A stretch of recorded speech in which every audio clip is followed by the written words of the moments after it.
ഒന്ന് നോക്കുക. മുന്നേ കണ്ടപ്പോ എനിക്ക് ഇതിനകത്ത് നമുക്ക് 2 ചാക്ക് അരി കയറ്റിയാൽ ശശിയുടെ കാര്യങ്ങൾ മുന്നോട്ട് പോകും. പറഞ്ഞു വെച്ചു. പിന്നെ സാറേ പുത്തൻ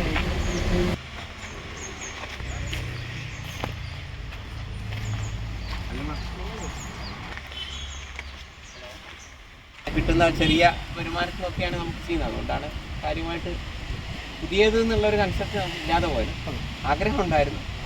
എല്ലാ ജില്ലയിലും നമ്മൾ ഒരു ലിസ്റ്റ് തയ്യാറാക്കിയിട്ടുണ്ട്. അപ്പം അത് വെച്ചിട്ടാണ് ഇത് ചെയ്യുന്നത്. ഇഷ്ടപ്പെട്ടിട്ടാണല്ലോ എടുക്കുന്നത്. അല്ല, നമ്മളൊരു സാധനം കൊടുക്കുമ്പോൾ അവർക്കില്ലേ, അവർക്ക് ഇഷ്ടപ്പെട്ട ഒരു സാധനമാണല്ലോ കൊടുക്കേണ്ടത്. അല്ലാതെ എനിക്ക് ഇഷ്ടപ്പെട്ടല്ലോ കൊടുക്കുന്നത്. അപ്പോൾ സെക്കൻഡ് ഹാൻഡ് കൊടുക്കേണ്ടി വന്നതിൽ എനിക്ക് വിഷമമുണ്ട്. പക്ഷെ എന്നാലും തൽക്കാലം അവർക്ക് വെച്ച് അഡ്ജസ്റ്റ് ചെയ്യാം.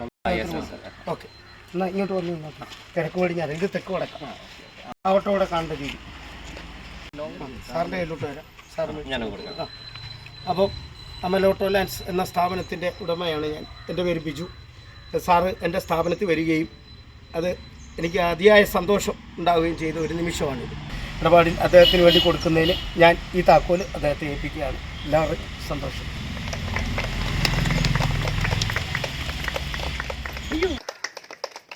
കഴിയുന്നതും സാധനങ്ങളായിട്ട് മേടിച്ചു കൊടുക്കുക, ആർക്കും പൈസ കൊടുക്കാതെ. അതാണല്ലോ കുറച്ചുകൂടെ നല്ലത്. ഒരു കുടുംബമാണല്ലോ. ഞാനിപ്പോഴും അതാണ് ഞാൻ നോക്കുന്നത്. ആൾക്ക് ഞാനൊരു തയ്യൽ മിഷൻ വാങ്ങിച്ചു കൊടുക്കുന്നു, ഒരു പശുക്കുട്ടി, കോഴിക്കുട്ടി, ആട്ടുംകുട്ടി ഒക്കെ കൊടുക്കുന്നത് ഒരു കുടുംബത്തിനാണ് ശരിക്കും നമ്മൾ കൊടുക്കുന്നത്. അല്ലേ? ശരിയല്ലേ ഞാൻ പറയുന്നത്? അപ്പോൾ പക്ഷേ ഞാൻ തരുന്ന ഒരു സാധനം നമ്മൾ അത്രയും സ്ട്രഗിൾ ചെയ്ത് കിട്ടിയ പൈസയ്ക്കൊക്കെയാണ് ഓരോ കാര്യം ചെയ്യുന്നത്. അപ്പോൾ അത് ഭംഗിയായിട്ട് കൊണ്ടുനടക്കുന്നത് എനിക്കറിയാം. എന്നാലും ഞാൻ ഒന്നുകൂടെ പറയാണ്, അനാവശ്യം റോട്ടിലൊന്നും ഒരിക്കലും അനാവശ്യ വാശി കാണിക്കുകയോ ഒന്നും ചെയ്യരുത്. 5 ദിവസത്തിനുള്ളിൽ അദ്ദേഹത്തിന്റെ പേരിലാകേണ്ട കാര്യങ്ങൾ ഈ 2 പേർക്കും വിഷമം ഉണ്ടാവരുത്. ഇല്ല, ഒരിക്കലുമില്ല. അപ്പോൾ നമുക്ക് കിഴക്കോട്ട് ഒന്ന് ഇട്ട് കൊടുക്കാം. അപ്പോൾ വന്നിട്ട് വലത് കാലം വെച്ച് സ്റ്റാർട്ട് ചെയ്തോ. ഇട്ടോ